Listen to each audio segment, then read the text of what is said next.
Bonjour à tous et bienvenue sur Histodote.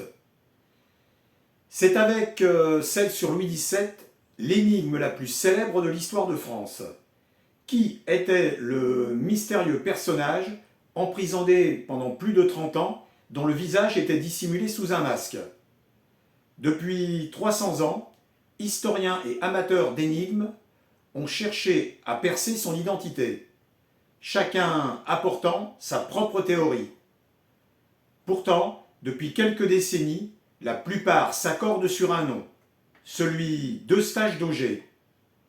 Alors, avant de raconter son histoire, découvrons comment la légende a commencé.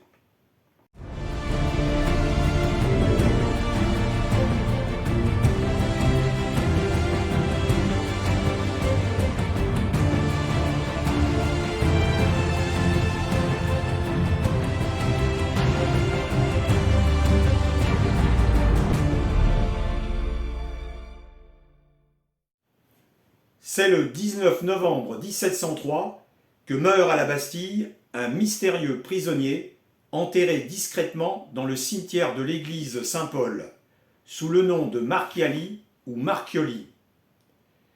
C'est ainsi que va débuter l'étrange affaire du masque de fer. Voltaire est le premier à la populariser dans son ouvrage sur le règne de Louis XIV, paru en 1751. Mais d'autres auteurs, comme Victor Hugo ou Marcel Pagnol, sans oublier Alexandre Dumas, vont s'intéresser au sujet.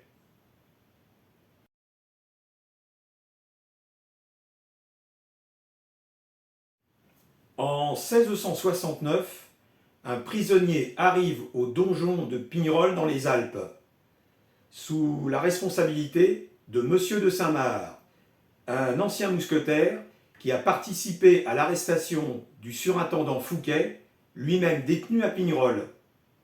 Sur ordre du ministre Louvois, il est mis au secret, sa surveillance renforcée, et Saint-Marc n'a pas le droit de le questionner ni écouter ce qu'il dit, sous peine de mise à mort. Pourtant, Eustache d'Auger n'est a priori qu'un simple valet.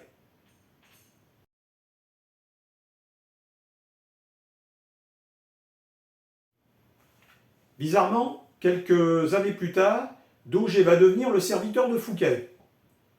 Fouquet, qui est en relation également avec un autre prisonnier, le duc de Lauzun, un ancien favori de Louis XIV qui a eu le tort de déplaire à Madame de Montespan.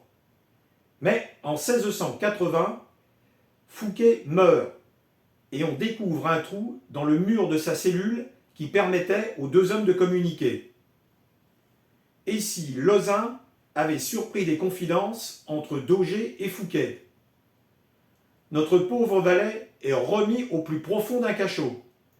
Tandis que Lauzun est libéré, on lui fait croire également que d'Auger l'est aussi, pour lui prouver que ce qu'il a pu entendre est sans importance. « 1681. Monsieur de Saint-Marc est nommé gouverneur de la place forte d'Exil, toujours dans les Alpes. Il emmène d'Auger et Larivière, le second valet de Fouquet. 1687. Nouveau déménagement pour le couple d'Auger-Saint-Marc. Sur ordre de Louvois, il fait le voyage entre Exil et Cannes dans une chaise à porteur recouverte d'une toile cirée, avant de s'embarquer pour l'île Sainte-Marguerite. Lors de ce nouveau séjour, on lui montre beaucoup d'égards et d'attention, comme à une personne de qualité. De là à accréditer la thèse du subterfuge de la fausse mort de Fouquet, il n'y a qu'un pas.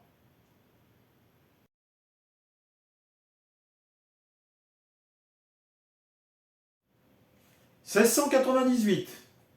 Nouvelle promotion pour notre geôlier, qui va devenir gouverneur de la Bastille. Il emmène bien sûr son prisonnier, qui effectuera le voyage dissimulé sous un masque. Pas un masque de fer, c'est la faute à Voltaire, mais sans doute un simple masque de velours. Lors des étapes, il va susciter la curiosité de ceux qui l'aperçoivent. On dit même que M. de Saint-Marc pose ses pistolets sur la table quand il dîne avec lui.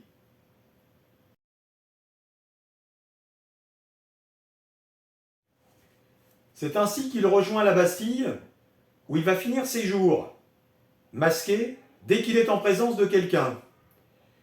Finalement, il emportera son secret dans la tombe. Mais la question primordiale qui se pose, si c'est bien Eustache d'Auger, pourquoi a-t-il été arrêté en 1669 ? On prétend qu'il aurait servi d'intermédiaire dans des tractations entre Louis XIV et Charles II d'Angleterre.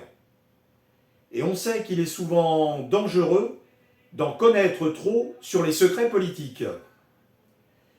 Et cette histoire de masque, et si, tout bonnement, M. de Saint-Marc avait voulu susciter l'intérêt et la curiosité pour ce prisonnier, lui qui n'avait l'habitude que de garder des personnages illustres? Peut-être. Voilà, j'espère que vous n'aurez pas trop de mal à la tête avec cette histoire complexe. Merci à vous de m'avoir suivi. Et avec moi, faites vivre l'histoire. Salut!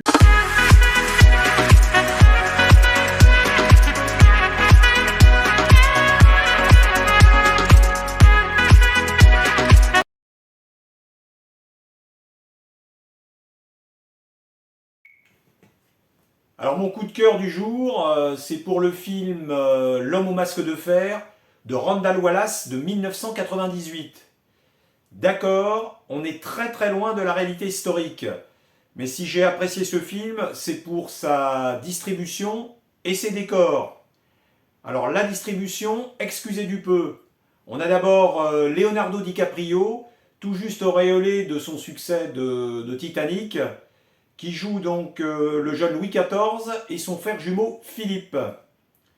On a aussi Gabriel Byrne, que vous avez vu dans Usual Suspect, qui joue D'Artagnan. On a Jeremy Irons, donc c'est Mission, Kingdom of Heaven, qui joue Aramis. John Malkovich, Des souris et des hommes, Les liaisons dangereuses, qui joue Athos. On a également Anne Parillo en Anne d'Autriche. Ah oui, j'oubliais. On a également Gérard Depardieu en Porthos. Alors c'est le seul bémol du film, puisque comme à son habitude, Depardieu nous fait du Depardieu. Alors je vous parlais aussi des décors, donc des scènes qui ont été tournées au château de Vaux-le-Vicomte et de Fontainebleau. L'intrigue, c'est donc inspiré du roman d'Alexandre Dumas, Le Vicomte de Bragelonne, où Aramis, aidé de Porthos et d'Athos, complote donc pour remplacer Louis XIV, jeune roi arrogant et insensible, par son frère jumeau Philippe, qui est enfermé à la Bastille. Par contre, au début, D'Artagnan ne participe pas au complot, par fidélité au roi. Ah, j'oubliais aussi que D'Artagnan est le père des deux jumeaux qu'il a eus avec Anne d'Autriche. Oui, oui, alors l'imagination des auteurs n'a pas de limite. Alors parmi les scènes marquantes, on trouve celle du bal, où ils essaient d'effectuer l'échange, et puis la scène finale où, se trouvant acculés, ils chargent leurs hommes, leurs mousquetaires. Alors ils sortent de la fumée, là c'est une scène vraiment épique. Un divertissement donc familial pour ce genre de film de KPDP. Alors je vous invite à le revoir ou à le voir. Et n'oubliez pas, un pour tous et tous pour un. Salut!